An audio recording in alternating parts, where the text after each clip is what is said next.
ಗುರುಗಳ ಹತ್ರ ಕೇಳ್ಕೋಬೇಕು, ಸತ್ಸಂಗವನ್ನ ತೀವ್ರವಾಗಿ ಮಾಡ್ಬೇಕು, ಹಗಲಿರುಳು ಅದಕ್ಕಾಗಿ ಪರದಾಡ್ಬೇಕು. ಆಗ ಆ ಚಿಂತನ ಬರುತ್ತೆ. ಯಾವಾಗ ಜ್ಞಾನ ಚಿಂತನ ಬಂತು, ಇನ್ನ ಬದುಕಿಗೆ ಏನೂ ಅರ್ಥ ಇಲ್ಲ. ಅವ್ನ್ ಮಾಮೂಲಿಯಾಗಿ ಬದುಕಕ್ ಸಾಧ್ಯನೇ ಇಲ್ಲ. ನಾನ್ ಆರಾಮಾಗಿ ತಿಂತಾ ಇದ್ದೀನಿ, ಆರಾಮಾಗಿ ಊಟ ಮಾಡ್ತಾ ಇದ್ದೀನಿ, ಟೈಮ್ ಸರಿಯಾಗಿ ಟೈಮ್ ಟೇಬಲ್ ಹಾಕೊಂಡು ನಾನು ಎಲ್ಲವನ್ನು ಅವನ್ ಮುಮುಕ್ಷು ಆಗೋ ಸಾಧ್ಯನೇ ಇಲ್ಲ. ಯಾರು ಮುಮುಕ್ಷು ಇರ್ತಾನೋ ಅವನ್ ಮಾಮೂಲಿ ಜೀವನ ಆಗೋದಿಲ್ಲ ಅವನಿಗೆ. ಆತ್ಮಜ್ಞಾನ ಆದ್ಮೇಲೆ ಅವನ ಸ್ಥಿತಿ ನಾರ್ಮಲ್ ಬರುತ್ತೆ. ಆತ್ಮವಸ್ತುವನ್ನ ಅನುಭವಿಸಿದಾಗ್ಲೂ ಪ್ರಾರಂಭದಲ್ಲಿ ಆಗೋದಿಲ್ಲ. ರಮಣ ಮಹರ್ಷಿಗಳಿಗೆ ಸಡನ್ ಆಗಿ ಆಯ್ತು ಆತ್ಮವಸ್ತುವಿನ ಅನುಭವ. ತೀವ್ರ ಚಿಂತನ ಬಂತು, ದೇಹಾದಿಗಳದ್ದು ಅವ್ರಿಗೆ ಪುನಃ ಅವ್ರಿಗೆ ದೇಹಾದಿ ಒಳಗಡೆ ಬರಕ್ ಆಗ್ಲೇ ಇಲ್ಲ ಅವರಿಗೆ. ಆಮೇಲೆ ಎಷ್ಟೋ ವರ್ಷಗಳ ನಂತರ ಅದು ಸಾಮಾನ್ಯ ಸ್ಥಿತಿಗೆ ಬಂತದು. ಆ ರೀತಿ ಆ ಬ್ರಹ್ಮ ವಸ್ತುವನ್ನ ಅನುಭವಿಸ್ಬೇಕನ್ನುವ ಮುಮುಕ್ಷು ಹೊರಡ್ತಾನಲ್ಲ, ಅವನ ಎಲ್ಲಾ ಮಹಾತ್ಮರ ಜೀವನವನ್ನ ನೋಡಿ ಅವ್ರಿಗೆ ಆ ಮುಮುಕ್ಷತ್ವ ಬಂದಾಗ ಅವ್ರಿಗೆ ಇಡೀ ಜಗತ್ತೇ ಅವರಿಗೆ ಭಯಾನಕ.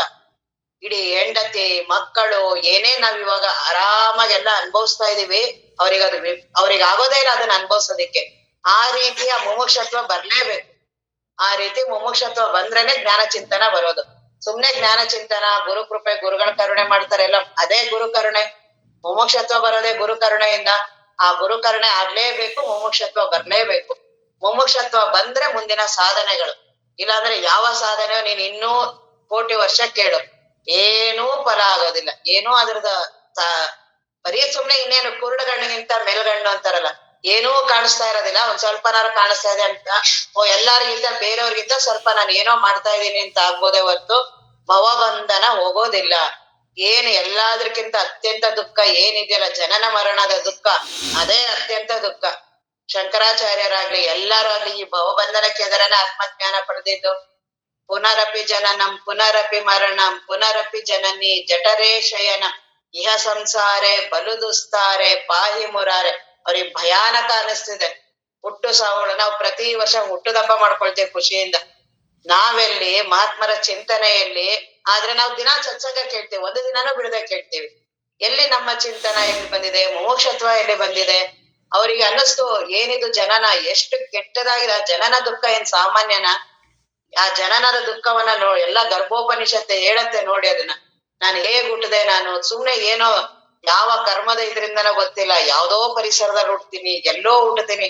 ಅವ್ರಿಗೆಲ್ಲ ಗಾಬರಿ ಆಯ್ತು ಮಹಾತ್ಮರಿಗೆ. ಎಷ್ಟೋ ಜನ ಮಹಾತ್ಮರು ಬರಲ್ಲ ಅಂದ್ರು ಗರ್ಭದಿಂದ ಆಚೆಗೆ. ಬಂದ್ರೆ ಇಲ್ಲಿ ವಿಪರೀತ ದುಃಖ ಬರದೇ ಇಲ್ಲ. ಎರಡು ಸಲಿ 3 ಸಲಿ ಗರ್ಭ ಇದೆಲ್ಲ ನಿಂತು ಆಮೇಲೆ ಅವರು ಬೇಡ ಸಾಕು ಹುಟ್ಟು ಸಾವುಗಳು, ಏನ್ ಅದನ್ನೇ ಹುಟ್ಟೋದು ಮಾಡ. ಆ ರೀತಿ ಮುಮುಕ್ಷತ್ವ ಬರ್ಲೇಬೇಕು. ಆ ರೀತಿ ಮುಮುಕ್ಷತ್ವ ಬಂದಿಲ್ಲ. ಯಾವ ಜ್ಞಾನ ಚಿಂತನೆನು ಎಲ್ಲಾರಿಗೂ ಹೇಳಕ್ ಕಲಿಬೋದು, ಚೆನ್ನಾಗಿ ಹೇಳ್ತೀನಿ ನಾನು ಅನಿಸ್ಬೋದು, ನನ್ನದು ಯಾವ ದುಃಖಗಳು ಹೋಗೋದಿಲ್ಲ. ಮುಮುಕ್ಷತ್ವ ಬರ್ಬೇಕು, ಗುರು ಭಕ್ತಿ ಮಾಡ್ಲೇಬೇಕು, ಗುರುಗಳಲ್ಲಿ ಶರಣಾಗ್ಲೇಬೇಕು, ಹಗಲಿರುಳು ಅದಕ್ಕಾಗಿ ಬದುಕು ಚಿಂತನ ಮಾಡ್ಲೇಬೇಕು. ಯಾರಿಗೆ ಮುಮುಕ್ಷತ್ವ ಬರುತ್ತೆ ಅವ್ರ ಮಾಮೂಲಿ ಇರೋದಕ್ ಸಾಧ್ಯ ಇಲ್ಲ. ಹಾಗಾಗಿ ಆ ಮುಮುಕ್ಷತ್ವ ಬಂತಲ್ಲ, ಅವನಿಗೆ ಬಹಳ ಗಾಬರಿ ಆಗಿದೆ. ಏನಿದು, ಯಾಕೆ ನಾನು ಇಷ್ಟೊಂದು ಕಷ್ಟಗಳನ್ನ ಅನುಭವಿಸಿದೀನಲ್ಲ, ಏನಿದು ಸಂಸಾರದ ಕಷ್ಟಗಳು, 1 2 ವಿಪರೀತ ಕಷ್ಟಗಳು. ಕೆಲವು ಸಲ ಆ ಕಷ್ಟದಿಂದನೇ ಮಹಾತ್ಮರ ಆತ್ಮಜ್ಞಾನವನ್ನ ಪಡೆದಿರೋದು.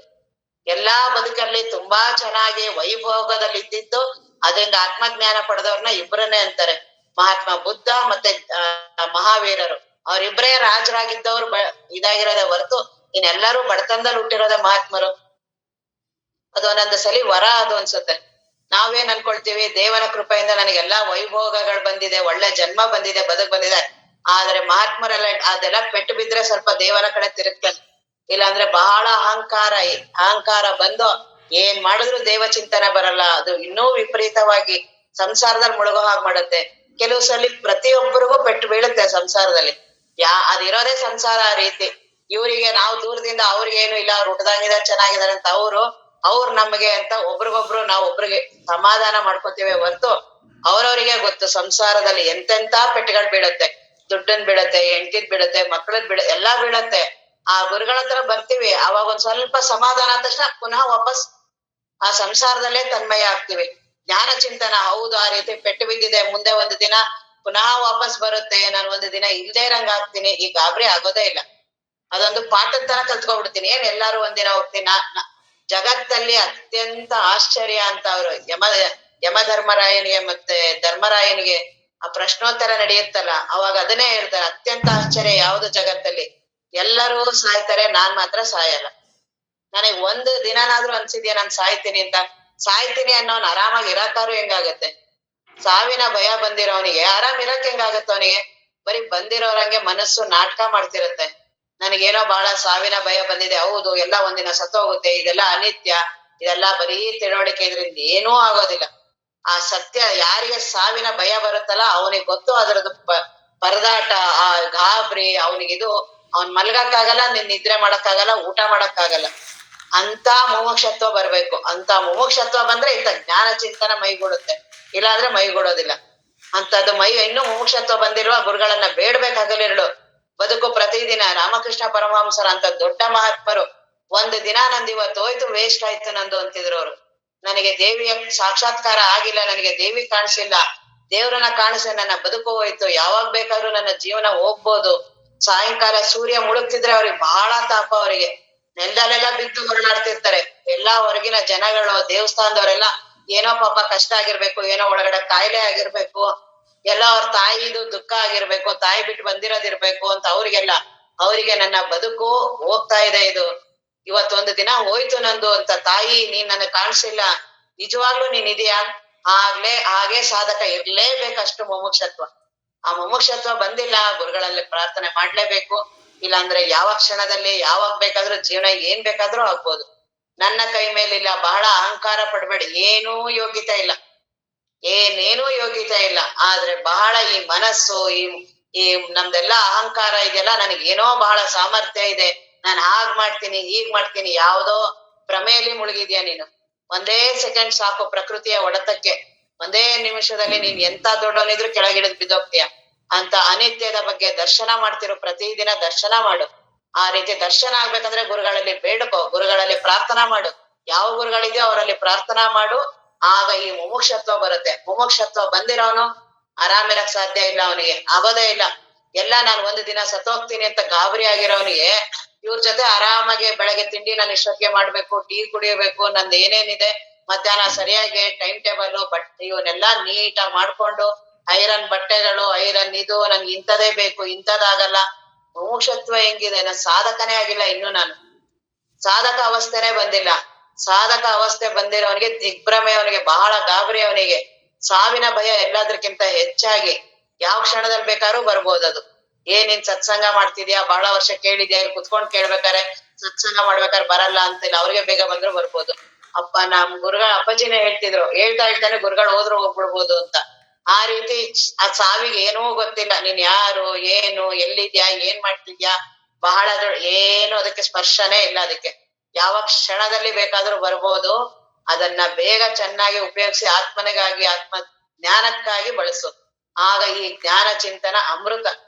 ನಿಜಗುಣರ ಒಂದೊಂದು ಮಾತು ಅವರಿಗೆ ಅಮೃತ. ಯಾರಿಗೆ ಮುಮುಕ್ಷತ್ವ, ಯಾರಿಗೆ ವಿಪರೀತ ಬಾಯಾರಿಕೆ ಆಗಿದೆ, ಆಗ ಅವನು ಯಾರಾದ್ರೂ ನೀರ್ ಕೊಡ್ಬೇಕು, ಯಾರು ಕೊಡ್ಲಿ, ಅಲ್ಲಿ ಏನಾದ್ರೂ ಅವನು ನೋಡ್ತಾನ? ಅವನು ಜಾತಿ ಭೇದ, ಹೆಣ್ಣು ಗಂಡು, ಸಮಾಜ, ಇದು ಅದು ಏನೋ ಪ್ರಜ್ಞೆ ಇಲ್ಲ ಅವನಿಗೆ.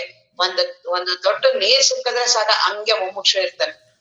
ಅವನಿಗೆ ಈ ರೀತಿಯ ಜ್ಞಾನಗಳು, ಮಹಾತ್ಮ, ಅವನು ಹಗಲಿರುಳು ಪರದಾಡ್ತಿರ್ತಾನೆ. ಅದಕ್ಕೆ ಎಲ್ಲಾರು ಮನೆ ಬಿಟ್ರು. ಅವ್ರಿಗೆ ಏನೂ ಗೊತ್ತಿಲ್ಲ, ಕೆಲವರಿಗೆಲ್ಲ ಗುರುಗಳು ಎಲ್ಲಿದ್ದಾರೆ ಗೊತ್ತಿಲ್ಲ, ಏನೂ ಗೊತ್ತಿಲ್ಲ. ಬಹಳ ಗಾಬರಿಯಾಗಿ ಅವ್ರಿಗೆ ಇರಕ್ಕಾಗ್ಲಿಲ್ಲ ಮನೆಯಲ್ಲಿ. ಹೊರಟ್ರು ಗುರುಗಳನ್ನ ಅರಸಿ. ಮನೆ ಬಿಟ್ಟು ಹೊರಡೋದು ಅಂದ್ರೆ, ನಾವೇನಾದ್ರೂ ಹೊರಟ್ರೆ ಎಲ್ಲಾ ರೆಡಿ ಮಾಡ್ಕೊಂಡು, ಊಟ ತಿಂಡಿ ಏನೂ ವ್ಯತ್ಯಾಸ ಆಗ್ಬಾರ್ದು, ಪ್ರಯಾಣ ವ್ಯತ್ಯಾಸ ಆಗ್ಬಾರ್ದು, ಅವೆಲ್ಲಾ ರೆಡಿ ಮಾಡ್ಕೊಂಡು ಹೋಗಿ ಗುರುಗಳ ಹತ್ರ ನಮಸ್ಕಾರ ಮಾಡಿ, ಅಲ್ಲೂ ಎಲ್ಲ ಹೊಟ್ಟೆ ತುಂಬಾ ಪ್ರಸಾದ ಎಲ್ಲ ಮಾಡ್ಕೊಂಡು ವಾಪಸ್. ನಾನ್ ಹೇಗೆ ಸಾಧಕ ಆಗ್ತೀನಿ? ಮಹಾತ್ಮರ ಜೀವನವನ್ನ ಅದಕ್ಕೆ ಓದ್ಬೇಕು. ಎಲ್ಲಿ ನಾನ್ ತಪ್ತಿದ್ದೀನಿ, ಎಲ್ಲಿ ನಾನ್ ಸಾಧಕ ಆಗಿಲ್ಲ ಅಂತ ನೋಡ್ಬೇಕಲ್ಲಿ. ಅಲ್ಲೆಲ್ಲಾ ಸಾಧಕರು ಎಷ್ಟು ಪರದಾಡ್ತಿದಾರೆ, ಅದೆಲ್ಲ ದೊಡ್ಡ ದೊಡ್ಡ ಮಹಾತ್ಮರು. ಅವರೆಲ್ಲ ಗುರುಗಳನ್ನ ಅರಸೋದಕ್ಕೋಸ್ಕರ ಮನೆಯನ್ನ ಬಿಟ್ರು. ಚಿಕ್ಕ ಹುಡುಗರು ಉಪನಿಷತ್ತುಗಳಲ್ಲೆಲ್ಲ ಮನೆ ಬಿಟ್ರು ಅವರು. ಕಾಡಂದ್ರೆ ಏನು, ಅವ್ರಿಗೆ ಆಹಾರ ಗೊತ್ತಿಲ್ಲ. ಚಿಕ್ಕ ಜಾಬಾಲ ಆಗ್ಲಿ, ನಚಿಕೇತ ಆಗ್ಲಿ, ಸತ್ಯಕಾಮ, ಏನಿಗೂ ಅವರಿಗೆ ಸತ್ಯದ ಬಯಕೆ, ಅದ್ರದ್ದು 1% ಆದ್ರೂ ನಮಗಿದೆಯಾ? ಆದ್ರೆ ಯಾರಿಗಾರು ಉಪದೇಶ ಹೇಳಕ್ ಪ್ರಾರಂಭ ಮಾಡಿದ್ರೆ ಗುರುಗಳಿಗೆ ಗಾಬರಿ ಆಗ್ಬೇಕು, ನನಗಿಂತ ಬಹಳ ಆತ್ಮಜ್ಞಾನ ಹೇಳ್ತಾರಲ್ಲ ಇವ್ರು ಅಂತ. ಬರೀ ಬೇರೆಯವ್ರಿಗೆ ಹೇಳೋದಕ್ ಬಳಸ್ತೀನಿ, ಅದು ನನ್ನ ಬದುಕಿನಲ್ಲಿ ಅಳವಡಿಸಿಲ್ಲ. ಯಾವ ಸುಖ ದುಃಖಗಳು ಹೋಗಲ್ಲ, ಎಲ್ಲದಕ್ಕಿಂತ ಭವಬಂಧನ ಹೋಗಲ್ಲ. ಏನು ಮುಂದೆ ಜನ್ಮಗಳ ಇದೆಯಲ್ಲ, ಅವುಗಳು ಹೋಗೋದಿಲ್ಲ. ಅದರಿಂದ ಹೋಗೋದಂದ್ರೆ ಆತ್ಮಜ್ಞಾನ ಪಡಿಲೇಬೇಕು. ಆ ಆತ್ಮಜ್ಞಾನ ಪಡೆದ್ರೆ ಅದು ಬಹಳ ಸುಲಭ ಇದೆ. ಬಹಳ ವಿಪರೀತವಾಗಿ ನಾನೇ ಅವುಗಳನ್ನ ಭ್ರಮೆಗಳನ್ನ ಹಾಕೊಂಡಿದೀನಿ. ಅವ್ರು ಅದೇ ಹೇಳ್ತೀವಿ, ವಿಪರೀತ ಕಾಡ್ತಿದೆ ಇದ್ರೇನಂತೆ, ಒಂದು ಬೆಂಕಿ ಕಡ್ಡಿ ಹಚ್ಚಿದ್ರೆ ಸಾಕು. ಹಾಗೆ ಅದನ್ನ ಇಲ್ಲಿ ಹೇಳ್ತಿದ್ದಾರೆ, ಪರಿಭವ ಎಷ್ಟಾರು ಇರ್ಲಿ ಅದು ಹುಟ್ಟು ಸಾವುಗಳು ಆ ರೀತಿ ವಿಪರೀತವಾಗಿರ್ಲಿ, ಒಂದೇ ಒಂದು ಈ ಜ್ಞಾನ ಚಿಂತನ ಬರ್ಲಿ ನಿನಗೆ. ಆ ಜ್ಞಾನ ಚಿಂತನ ಬರ್ಬೇಕಂದ್ರೆ ಗುರು ಕರುಣೆ ಸುಮ್ನೆ ಜ್ಞಾನ ಚಿಂತನ ಬರೋದಿಲ್ಲ. ಗುರು ಭಕ್ತಿ ಬೇಕು. ಹಗಲಿರುಳು ನಾನು ಅದಕ್ಕಾಗಿ ಪರಿತಪಿಸ್ತಿರ್ಬೇಕು ಅಂತವರಿಗೆ ಮಾತ್ರ. ಅದಕ್ಕೆ ಕೋಟಿಲಿ ಯಾರೋ ಒಬ್ರು ಆತ್ಮಜ್ಞಾನಿಗಳಾಗೋದು. ಹೊರಡೋದು ಕೋಟಿ ಲಕ್ಷ ಜನ ಹೊರಡ್ತಾರೆ, ಅದ್ರಲ್ಲಿ ಒಬ್ಬನೇ ಒಬ್ಬ ಪಾರಾಗೋದು. ನಾನು ಅದಕ್ಕೆ ರಾಮಕೃಷ್ಣಾಶ್ರಮದಲ್ಲೆಲ್ಲ ಗುರುಗಳ ಸಂಪರ್ಕ ಇದೆಯಲ್ಲ, ಎಲ್ಲ ಕೇಳ್ತಿದ್ದೆ ಅವ್ರನ್ನ. ಕರುಣಾಕಾನಂದ ಗುರುಗಳು ಅವರೆಲ್ಲ ಇದಾರಲ್ಲ, ಈ ರೀತಿ ಯಾರೋ ಒಬ್ರಿಗೆ ಆತ್ಮಜ್ಞಾನ ಆಗೋದು, ಎಷ್ಟೋ ಕೋಟಿ ಜನಸಂಖ್ಯೆ ಇದೀವಿ, ಅದ್ರಲ್ಲಿ ಒಬ್ರಿಗೆ ಯಾರಿಗೂ ಆತ್ಮಜ್ಞಾನ ಆಗೋದು ನನಗಾಗತ್ತೆ ಅಂತ ಹೆಂಗೆ? ನನ್ಗೆ ನಾನು ಅಷ್ಟು ಮಹಾತ್ಮರಷ್ಟು ನನ್ಗಿಲ್ವಲ್ಲ. ಆಗ ಅವ್ರು ಅದ್ ಹೇಳ್ತಿದ್ರು, ಇಡೀ ಲೋಕದ ಜಗತ್ತಲ್ಲಿ ಲಾಟ್ರಿ ಪಡಿಬೇಕು ಅಂತ ಲಾಟ್ರಿ ತಗೋತಾನಲ್ಲ, ಅವನಿಗೆ ಎಷ್ಟು ವಿಶ್ವಾಸ, ಎಷ್ಟು ಜನ ಲಾಟ್ರಿ ತಗೊಂಡಿದ್ದಾರೆ, ಲಕ್ಷಾಂತರ ಜನ ಲಾಟ್ರಿ ತಗೊಂಡಿದ್ದಾರೆ, ನನಗೆ ಹೊಡೆಯುತ್ತೆ ಅಂತ ಅವ್ರಿಗೆ ಬಹಳ ವಿಶ್ವಾಸ ಇರುತ್ತಲ್ಲ. ಹಾಗೆ ಆತ್ಮಜ್ಞಾನ ಪಡೆಯೋ ನನಗೆ ಆತ್ಮಜ್ಞಾನ ಆಗತ್ತೆ ಅನ್ನುವ ವಿಶ್ವಾಸ ಇರ್ಬೇಕು. ಆ ಆತ್ಮಚಿಂತನೆಯಲ್ಲಿ ಅದರಲ್ಲಿ ಬಹಳ ದೃಢವಾದ, ನಾನಿರುವುದೇ ಆತ್ಮ ವಸ್ತು, ನಾನು ಅದನ್ನ ಅನುಭವ್ಸಕ್ಕೆ ನನ್ನ ಬದುಕು ಬಂದಿರೋದು, ಅದಕ್ಕೇನಾದ್ರೂ ಬರ್ಲಿ, ಅದ್ ಯಾವ್ದಕ್ಕೂ ಲಕ್ಷ್ಯ ಕೊಡ್ಬಾರ್ದು. ಏನಾದ್ರು ಸಮಸ್ಯೆಗಳಿರ್ಲಿ, ಜಗತ್ತಂದ್ರೇನೆ ಸಮಸ್ಯೆಗಳು, ಜೀವನ ಅಂದ್ರೇನೆ ಸಮಸ್ಯೆ, ದೇಹ ಅಂದ್ರೇನೆ ಸಮಸ್ಯೆ, ಅವಳಿರೋದೇ ಸಮಸ್ಯೆದಲ್ಲಿದೆ. ನಾನು ಆತ್ಮಜ್ಞಾನವನ್ನ ಪಡಿಬೇಕು. ಯಾಕೆ? ಇವುಗಳ ಬಂಧನದಿಂದ ನಾನು ಬಿಡುಗಡೆ ಆಗ್ಬೇಕಾಗಿದೆ. ಆ ರೀತಿ ನಿನಗೆ ಅನ್ನಿಸ್ತು, ಜ್ಞಾನ ಚಿಂತನ ಬಂತು, ಪಾರಾದೆ. ಅದಕ್ಕಿನ್ನೇನೂ ಸಾಧನಗಳಿಲ್ಲ, ಬರೀ ಕೇಳೋದು. ಎಷ್ಟ್ ಆರಾಮಲ್ಲ ಕೇಳೋದು. ನೆರೆ ಕೇಳೋದನ್ನ ಎಷ್ಟ್ ಆರಾಮ, ಆದ್ರೆ ಕೇಳೋ ರೀತಿಲೂ ಇದೆ. ಆ ಕೇಳೋ ರೀತಿಯಲ್ಲಿ ಮುಮುಕ್ಷತ್ವ ಇರ್ಬೇಕಾಗತ್ತೆ. ನೆರೆ ಕೇಳು.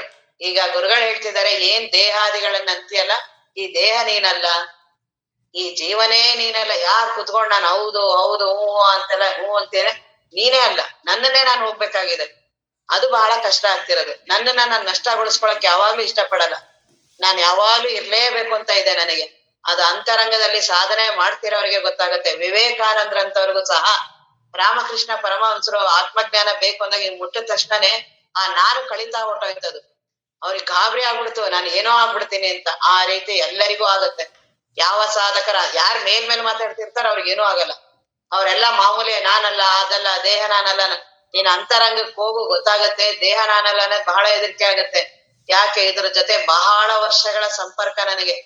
ಇದ್ರ ಜೊತೆನೆ ಇದ್ದು ಮಾಡಿ ಮಾಡಿ ಬರೀ ನೆನ್ನೆ ಮೊನ್ನೆ ಬಂದಿರುವ ಹೆಂಡತಿ ಗಂಡನ ಮೇಲೆ ಅಷ್ಟು ವಿಪರೀತ ವ್ಯಾಮೋಹ ಇದೆ. ಇನ್ನ ಈ ದೇಹದ ಮೇಲೆ ಎಷ್ಟಿರ್ಬೋದು ನನಗೆ ಅದು ಭ್ರಮೆ. ನನಗೆ ಆ ಭ್ರಮೆ ನನ್ನನ್ನ ಅಷ್ಟು ಸುಲಭವಾಗಿ ಹೋಗಕ್ ಬಿಡಲ್ಲ. ಅಂತರಂಗ ಸಾಧನ ಮಾಡ್ಬೇಕಾದ್ರೆ ಅದು ನನ್ನನ್ನ ಎದುರಿಸತ್ತೆ. ನೀನೇ ಇಲ್ಲದೆ ಇದ್ರೆ ಏನದು?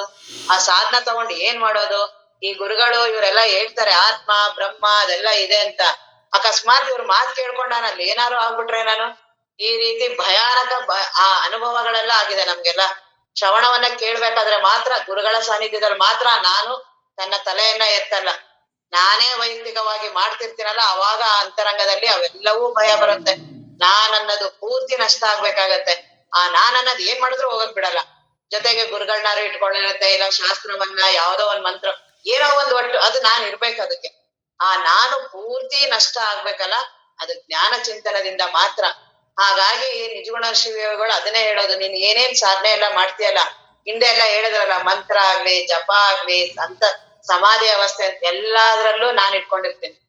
ತುಂಬಾ ಸೂಕ್ಷ್ಮ ಅಂದ್ರೆ ಅತಿ ಸೂಕ್ಷ್ಮವಾಗಿ ನಾನು ಕಲ್ಪಾಂತರಗಳ ವರ್ಷಗಳವರೆಗೂ ನಾನು ಇರ್ಬೋದು. ಯೋಗಿ ಇರ್ತಾನೆ ಮಾಡ್ತಾನೆ, ಎಲ್ಲಾದ್ರಲ್ಲೂ ಪ್ರಕಾಶಕಾಯವಾಗಿದ್ದೀನಿ, ಅಮನಸ್ಕ ಸ್ಥಿತಿ ಇದೀನಿ.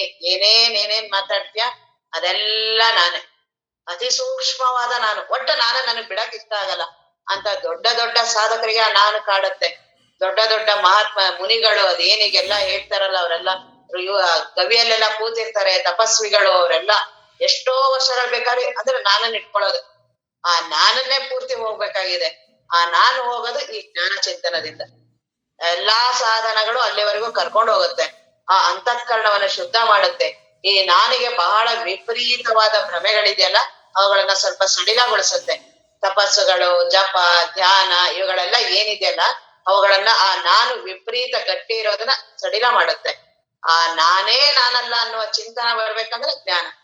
ಈ ಜ್ಞಾನದಿಂದ ನಾನೇ ನಾನಲ್ಲ ಅನ್ನುವ ಚಿಂತನ ಬರ್ಲೇಬೇಕು. ಆ ನಾನ್ ಹೋದಾಗ್ಲೇ ಆ ಸತ್ಯದ ಅನುಭವ.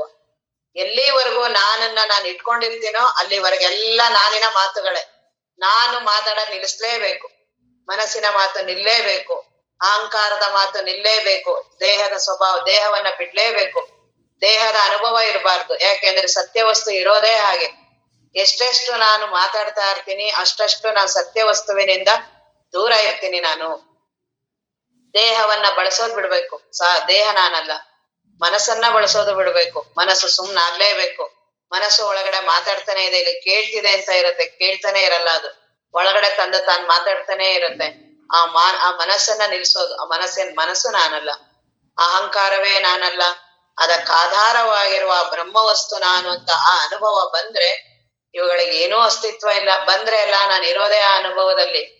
ಈ ದೇಹಾದಿಗಳಲ್ಲಿ ಇದ್ದು ನಾನು ಇವುಗಳಿಂದ ಒಂದು ದಿನ ಅದನ್ನ ಪಡಿತೀನಿ ಅನ್ನುವ ಆ ಭ್ರಮೆ ನನಗಾಗಿದೆ.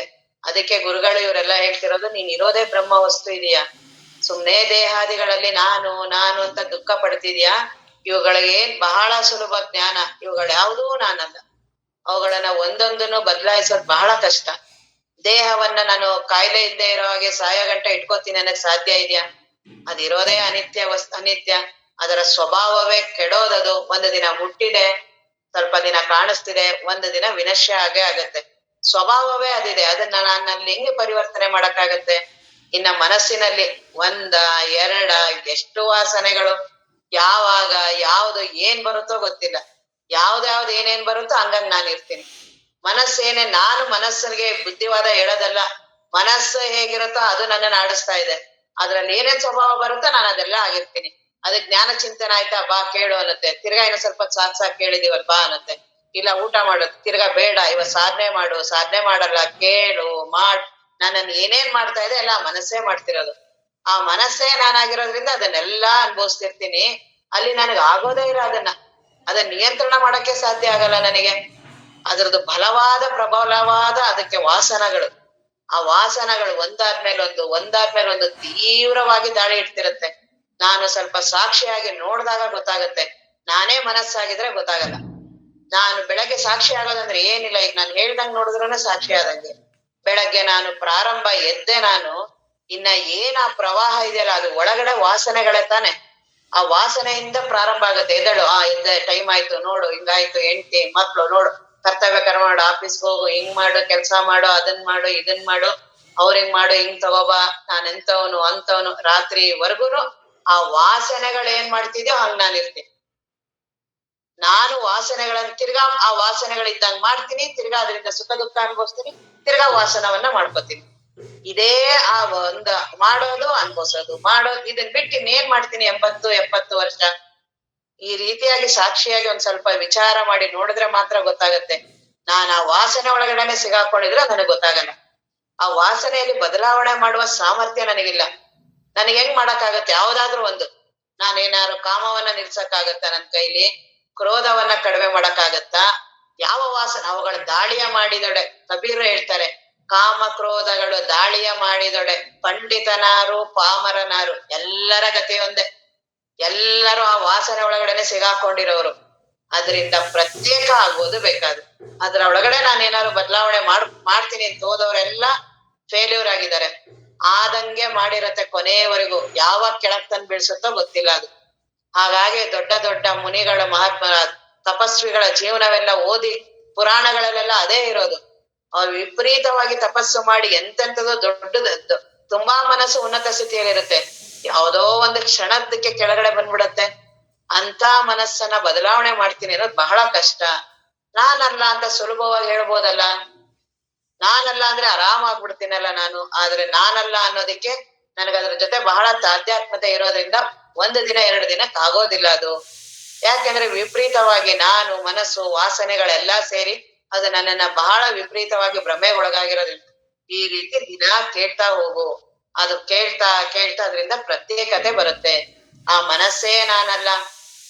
ಆ ಮನಸ್ಸಿಗೆ ಕಾರಣವಾಗಿರುವ ಅಹಂಕಾರ ನಾನಿದೆಯಲ್ಲ, ಆ ಅಹಂಕಾರನೂ ನಾನಲ್ಲ. ಅವುಗಳಿಗೆಲ್ಲ ಆಧಾರವಾಗಿರುವಂತಹ ಬ್ರಹ್ಮವಸ್ತು ನಾನು. ಇದ್ರಲ್ಲಿ ಯಾವುದ್ರಲ್ಲೂ ನಾನಿಲ್ಲ. ದೇಹದಲ್ಲಿಲ್ಲ, ಮನಸ್ಸಿನಲ್ಲಿಲ್ಲ, ಅಹಂಕಾರದಲ್ಲಿಲ್ಲ. ಎಲ್ಲಾ ಅವುಗಳ ತನ್ಪಾಡಕ್ ತಾನು ಸತ್ಯ ವಸ್ತುವಿನ ನನ್ನ ಆಧಾರದಲ್ಲಿ ನಡೀತಿದೆ. ನಾನಿರೋದೇ ಆ ಸತ್ಯ ವಸ್ತು. ನನ್ನ ಆಧಾರದಲ್ಲಿ ಈ ಜೀವ ಅಂತ ಏನ್ ಕೂತಿದ್ದೀರ ಇದೆಲ್ಲ ನಡೀತಾ ಇರೋದು ಅವನ ಆಧಾರದಲ್ಲೇ. ಇದನ್ನ ನೀನ್ ಎಷ್ಟೆಷ್ಟು ಬಳಸಿ ಎಷ್ಟು ಅದ್ರೊಳಗಡೆ ಇರ್ತೀಯೋ ಸತ್ಯ ವಸ್ತುವಿನ ಅನುಭವ ಇಲ್ಲ. ಯಾವಾಗ ಇವುಗಳನ್ನೆಲ್ಲ ಕೈ ಬಿಡ್ತೀಯೋ ಅವಾಗ ತಣ್ಣಗಾಗೋದು. ನಮ್ಮಪ್ಪ ಅವ್ರು ಅಂತಿದಲ್ಲ, ತಣ್ಣಗೆ ಯಾವಾಗ ಆಗೋದು ಅಂದ್ರೆ ಇವುಗಳ ಸವಾಸ ಬಿಟ್ರೆ. ತುಂಬಾ ವಿಪರೀತವಾಗಿ ಹೆಂಡತಿಯ ಬಗ್ಗೆ ವಿಚಾರ ಮಾಡಕ್ ಬಿಟ್ರೆ ತಣ್ಣಗಾಗ್ತೀಯ.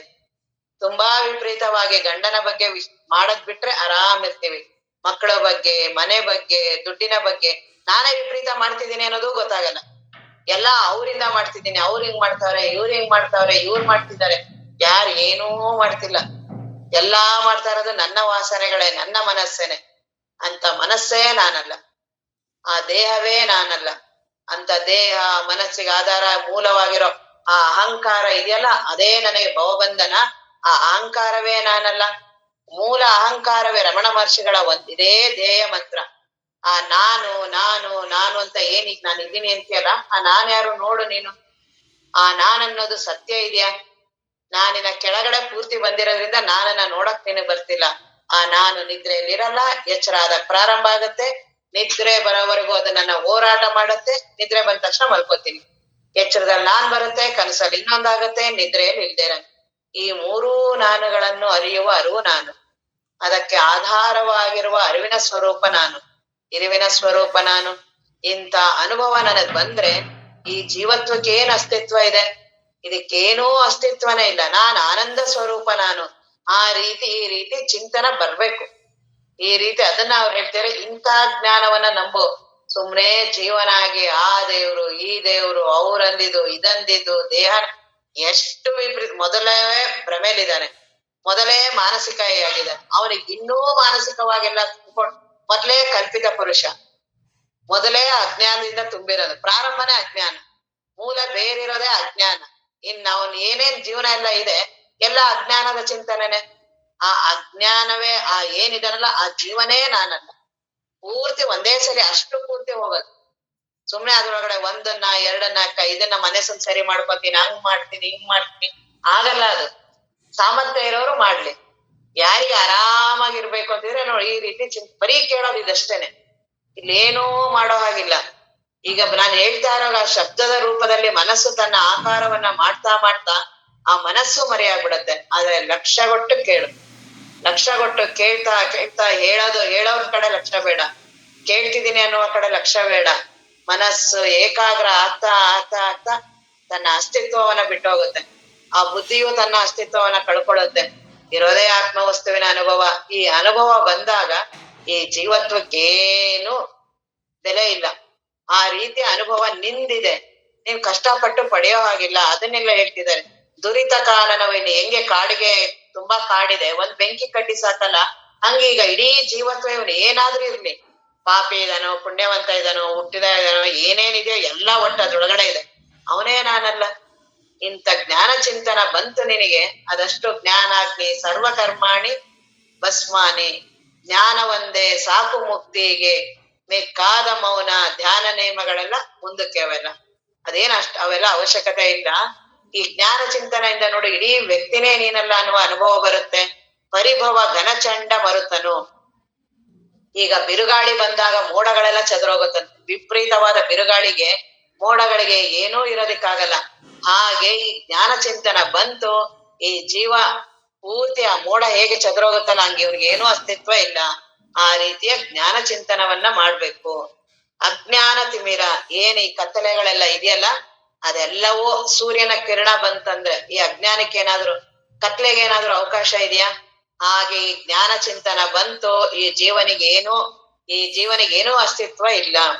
ಮಾನಸ ಕುಲಗಿರಿ ವಜ್ರ ಅನುತಾಪ. ಈ ಮನಸ್ಸೆಂಬ ಏನು ಪರ್ವತ ಇದೆಯಲ್ಲ ಆ ಪರ್ವತಕ್ಕೆ ಇದು ಬೇಕಂತೆ, ಇಂದ್ರನ ವಜ್ರಾಯುಧ ಬೇಕಂತೆ ಪರ್ವತವನ್ನ ಒಡೆಯೋದಿಕ್ಕೆ.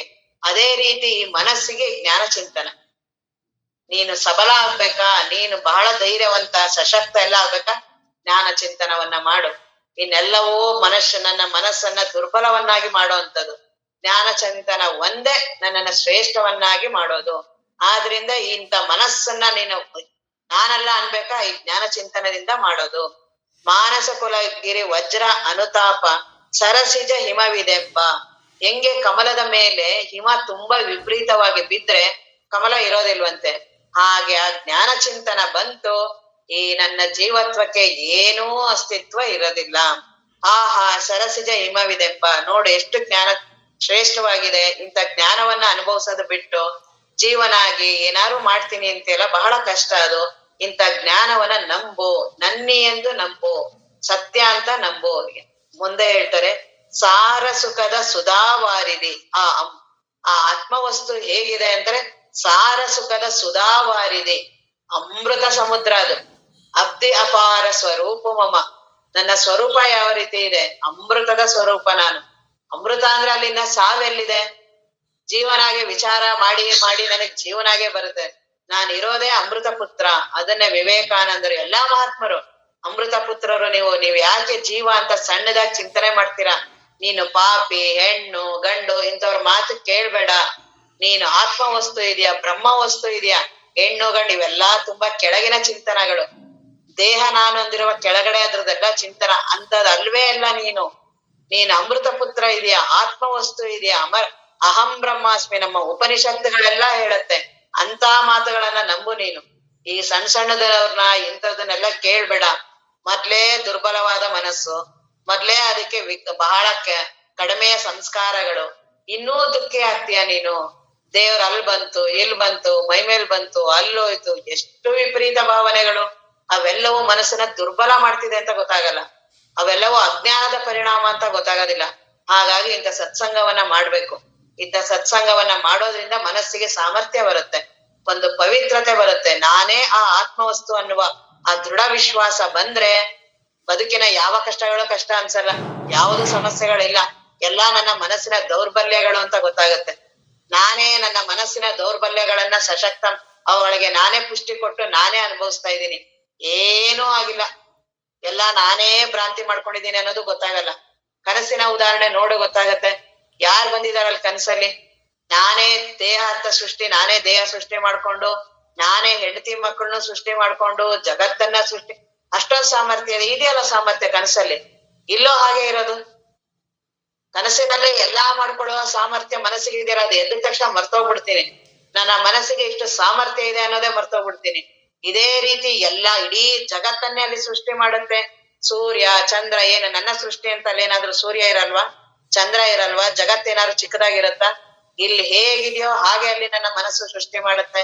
ಮನಸ್ಸಿಗೆ ಅಪಾರವಾದ ಸಾಮರ್ಥ್ಯ ಇದೆ. ಆ ಅಪಾರವಾದ ಸಾಮರ್ಥ್ಯವನ್ನ ಜ್ಞಾನ ಚಿಂತನೆ ಬಳಸು. ಈ ಯಾವ್ದೋ ಸಣ್ಣ ಪುಟ್ಟ ಸಂಸಾರದ್ದು ಕತೆಗೆ ಗೀತೆಗೆ ಬಳಸಿದಷ್ಟು ರೋಗಿಷ್ಟ ಆಗತ್ತೆ. ರೋಗಿಷ್ಟ ಮನಸ್ಸದು. ಬರೀ ಹೆಂಡ್ತಿದು, ಮಕ್ಳದು, ಮನೆದು, ದುಡ್ಡೊಂದು, ಅದ್ರ ಚಿಂತನ ಮಾಡತ್ತಲ್ಲ, ಅದು ರೋಗಿಷ್ಟ ಮನಸ್ಸು. ಅಂತವ್ರ ಸವಾಸನೆ ಮಾಡ್ಬಾರ್ದು. ಅಂತವ್ರು ಮಾಡಿದ್ರೆ ನಮ್ದು ಮನಸ್ಸು ದುರ್ಬಲ ಆಗತ್ತೆ. ಯಾರು ಜ್ಞಾನ ಚಿಂತನ, ಆತ್ಮ ಜ್ಞಾನ, ದೇಹ ನಾನಲ್ಲ, ಈ ಮನಸ್ಸೇ ನಾನಲ್ಲ, ಅಹಂಕಾರವೇ ನಾನಲ್ಲ ಅನ್ನುವವರ ಅಂತವ್ರ ಸಹವಾಸ ಮಾಡ್ಬೇಕು.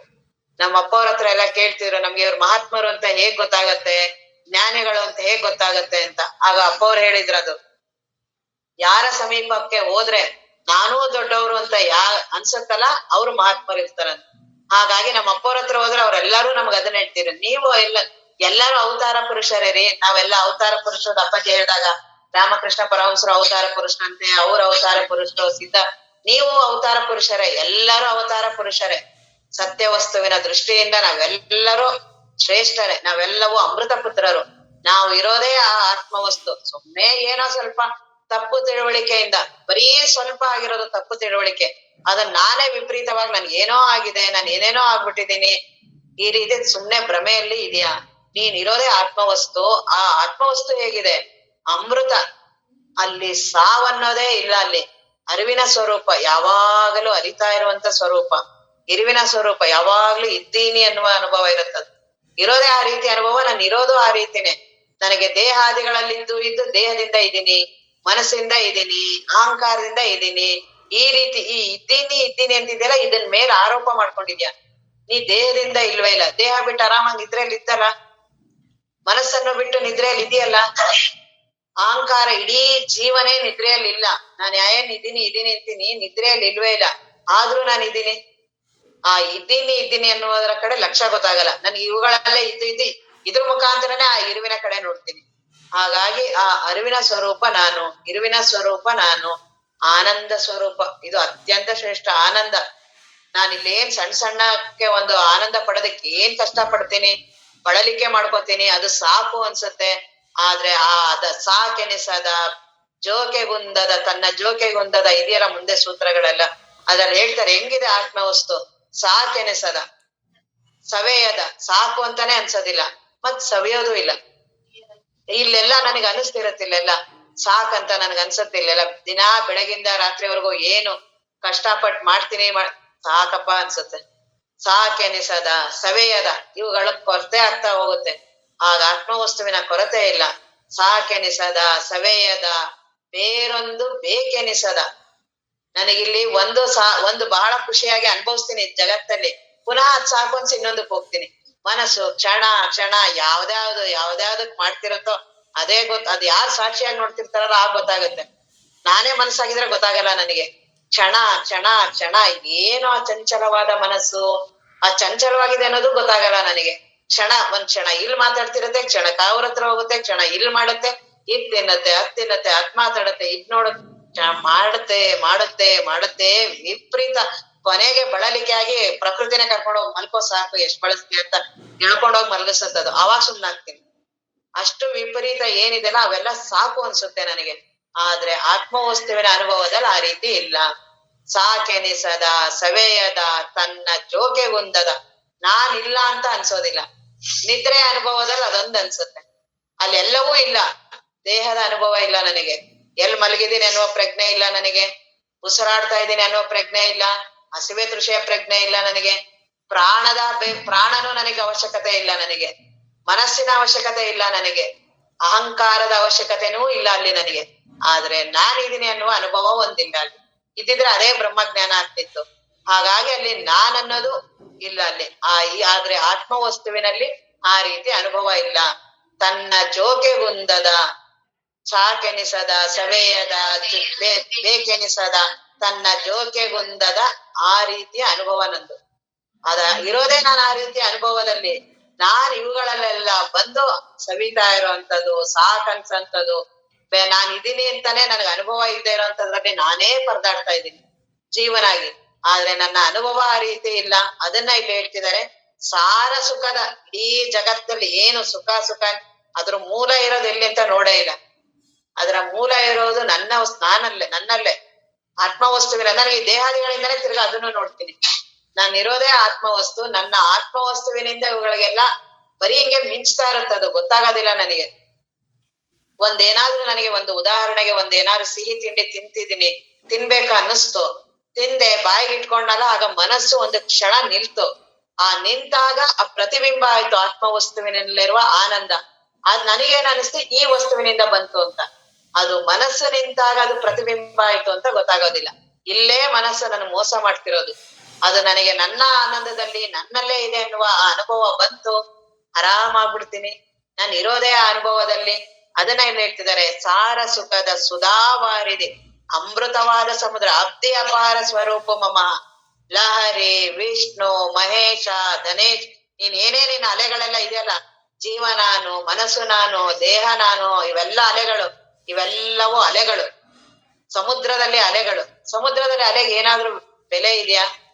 ನನ್ನ ಸ್ವರೂಪ ಸಮುದ್ರದ ಕಡೆ ಲಕ್ಷ್ಯ ಕೊಟ್ರೆ ಅಲೆಗಳಿಗೆ ದೊಡ್ಡ ಅಲೆ, ಚಿಕ್ಕ ಅಲೆ. ನೀನ್ ಹೊರಗಡೆಯಿಂದ ಅಲೆ ಬಗ್ಗೆ ಮಾತಾಡು.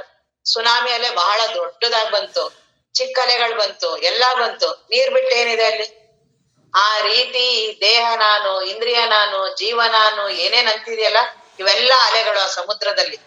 ಏನೇನ್ ಭಾವನೆಗಳೆಲ್ಲ ಅಂತೀರ ಇದೆಲ್ಲ ಇನ್ನೂ ಸಣ್ಣದು. ನೊರೆ, ಗುಳ್ಳೆ, ಏನೇನೋ ಇದೆಯಲ್ಲ ಸಮುದ್ರದಲ್ಲಿ, ಎಲ್ಲಾ ರೀತಿಯಲ್ಲಿ ಕಾಣಿಸ್ಕೊತಿದೆಯಲ್ಲ. ಹಾಗೆ ನನ್ನ ಕಾಮ, ಕ್ರೋಧ, ಮೋಹ, ಗೃಹಸ್ಥ, ಇಂಥವನು ಅಂತವನು ಏನೇನ್ ಮಾತಾಡ್ತಿದ್ಯಲ್ಲ ಎಲ್ಲ ನೀರಿನ ಮೇಲ್ಗಡೆ ಇದೆಯಲ್ಲ. ಸಣ್ಣಗೊಳ್ಳೆ, ದೊಡ್ಡಲೆ, ಆಲೆ, ಎಲ್ಲ ಅದ್ರ ಮೇಲ್ಗಡೆ ಮಾತುಗಳು. ಸಮುದ್ರಕ್ಕೆ ಅದಕ್ಕಿಂತ ಏನಾದ್ರು ವ್ಯತ್ಯಾಸ ಇದೆಯಾ? ಸಮುದ್ರವನ್ನ ಬಿಟ್ಟು ಏನಾದ್ರು ಅದು ಪ್ರತ್ಯೇಕವಾಗಿದೆಯಾ? ನನ್ನ ಸ್ವರೂಪದಿಂದನೇ ಅವುಗಳಿಗೆಲ್ಲ ಅಸ್ತಿತ್ವ. ನೀರಿಲ್ದೇ ಇದ್ರೆ ಅದಕ್ಕೆ ಅಸ್ತಿತ್ವ ಇದೆಯಾ? ಮತ್ ಅವೆಲ್ಲವೂ ಕ್ಷಣ ಮಾತ್ರದಲ್ಲಿ ಕಾಣಿಸ್ತಿರತ್ತೆ. ಏನ್ ಅಲೆ ಯಾವಾಗ್ಲೂ ಇರುತ್ತ? ಅದು ಬರುತ್ತೆ ಹಿಂಗ್ ಹೋಗ್ತಿರುತ್ತೆ ಆ ಗುಳ್ಳೆಗಳಾಗ್ಲಿ. ಹಾಗೆ ಈ ಜೀವ ಅನ್ನೋನು ಈ ನನ್ನ ಸ್ವರೂಪ ಇರೋದು ಅಬ್ಧಿ ಅಪಾರ, ನನ್ ಸಮುದ್ರ, ಆನಂದದ ಸಮುದ್ರ, ಸುಕೃತದ ಮೇರು ಕೃತಿ. ಏನ್ ಎಲ್ಲಾ ಕೋಟಿ ಪುಣ್ಯ ಮಾಡಿದ್ದೀನಲ್ಲ ಅದಕ್ಕಾಧಾರವಾಗಿರುವಂತಹ ಬ್ರಹ್ಮವಸ್ತು ನಾನು. ಇವೆಲ್ಲವೂ ಈ ಜೀವನಿಗೆ ಸುಕೃತ, ಕೋಟಿ, ಪುಣ್ಯಗಳು, ಅಂತದು ಇಂಥದ್ದು ಏನೇನ್ ಮಾತಾಡ್ತೀವಿ ಎಲ್ಲ ಜೀವನಿಗೆ, ಅವನಿಗೆ ಆಧಾರವಾಗಿರುವಂತಹ ಆ ಅಮೃತ, ಆ ಆತ್ಮವಸ್ತು ನಾನು. ಮುಕ್ತಿಯ ಜನ್ಮಭೂಮಿ, ಅದಕ್ಕೆ ಜನ್ಮವನ್ನ ಕೊಟ್ಟಿರೋದ ಈ ಸುಕೃತಗಳಿಗೆ. ಒಳ್ಳೆಯ ಸುಕೃತ ಕೆಲವರಿಗೆಲ್ಲ ಅದು ಬಹಳ ಇರುತ್ತಲ್ಲ, ನಿಷ್ಕಾಮ ಕರ್ಮ ಮಾಡೋದು, ಒಳ್ಳೆಯ ಕರ್ಮ ಮಾಡೋದು, ಅವುಗಳಿಗೆಲ್ಲ ಏನಿದೆಯಲ್ಲ ಅದಕ್ಕೆ ಆಧಾರವಾಗಿರುವ ಭೂಮಿಯೇ ಆತ್ಮವಸ್ತು. ಆ ಆತ್ಮವಸ್ತು ನಾನಿದ್ದೀನಿ.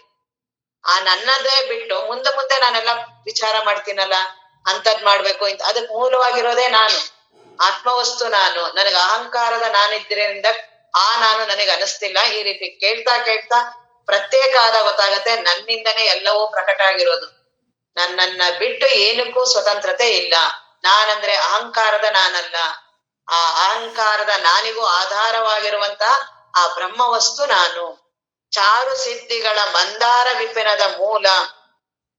ಏನೇನ್ ಸಿದ್ಧಿಗಳೆಲ್ಲ ಇದೆಯಲ್ಲ ಲೋಕದ ಅಣಿಮ ಮಹಿಮ 8 ಸಿದ್ಧಿಗಳೆಲ್ಲ ಇದೆಯಲ್ಲ, ಅವುಗಳಿಗೆಲ್ಲಾ ಮೂಲ ಆಧಾರವಾಗಿರೋದು ಬ್ರಹ್ಮವಸ್ತು.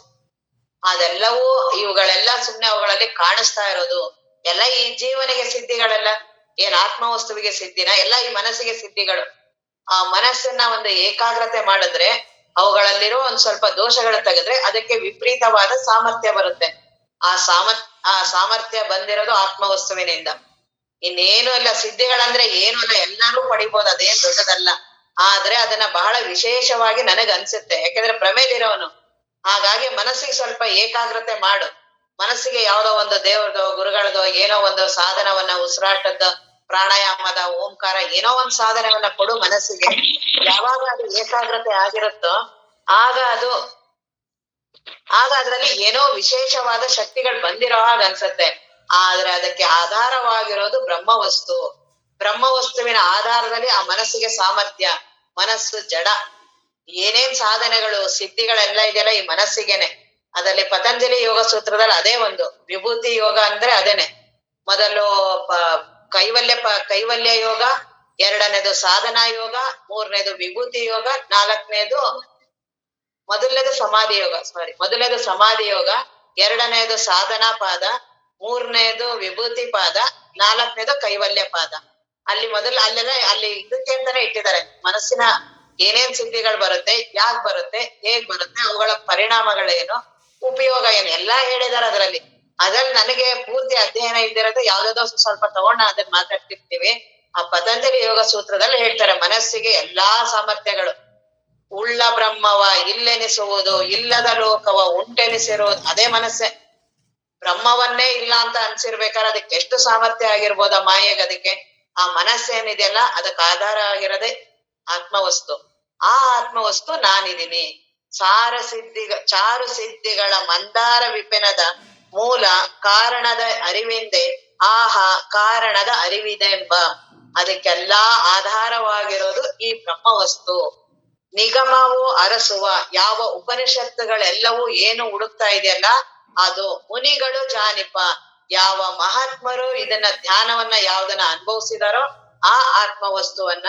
ಸುರ ಉರಗ ನರರ ಜಾಣ್ಮೆಗೆ, ಯಾರು ದೇವತೆಗಳು, ನಾಗಲೋಕ ಅಂತ ಏನೇನೆಲ್ಲವೂ ಇದೆ ಮತ್ತು ಮನುಷ್ಯರಿಗೆ ಕಾಣದ, ಅವ್ರಿಗೆ ಅದ ಅನುಭವಕ್ಕೆ ಬರ್ತಾ ಇರೋಂತಹ ಜಗದ ಆಗು ಹೋಗಿಗನೊಳು. ಈ ಜಗತ್ತಂತ ಏನಿದೆಯಲ್ಲ, ನಾನು, ಜಗತ್ತು, ಜೀವ, ಇದೆಲ್ಲ ಇದೆಯಲ್ಲ, ಇದರೊಳಗ್ ಜಗದ ಆಗಿ ಹೋಗಿನೋಳು ಹೂಗದಿಹ, ಇದ್ರೊಳಗಡೆ ಸ್ಪರ್ಶವೇ ಇಲ್ಲದೆ ಇರುವಂತಹ ಶಂಭುಲಿಂಗದ ಅಗಣಿತ ನಿಜವಿದೆಂಬ. ಅಗಣಿತ ನಿಜವಿದೆಂಬ ಆ ರೀತಿಯ ನನ್ನ ಅನುಭವ ಇದೆ. ನಿಗಮವು ಅರಸುವ ಮುನಿಗಳು ಜಾನಿಪ, ಸುರರು ಉರಗ ನರರ ಜಾಣ್ಮೆಗೆ ಕಾಣದ ಜಗದ ಆಗು ಹೋಗಿನೋಳು ಪೂಗದಿಹ, ಅದ್ರೊಳಗಡೆ ಸ್ಪರ್ಶನೇ ಇಲ್ಲದೆ ಇರುವಂತಹ ಶಂಭುಲಿಂಗದ ಅಗಣಿತ ನಿಜವಿದೆಂಬ. ಅಗಣಿತ ನಿಜವಿದೆಂಬ. ಇನ್ನ ಮುಂದಿನ ಸೂತ್ರವನ್ನ ನಾಳೆ ನೋಡ್ತೀವಿ.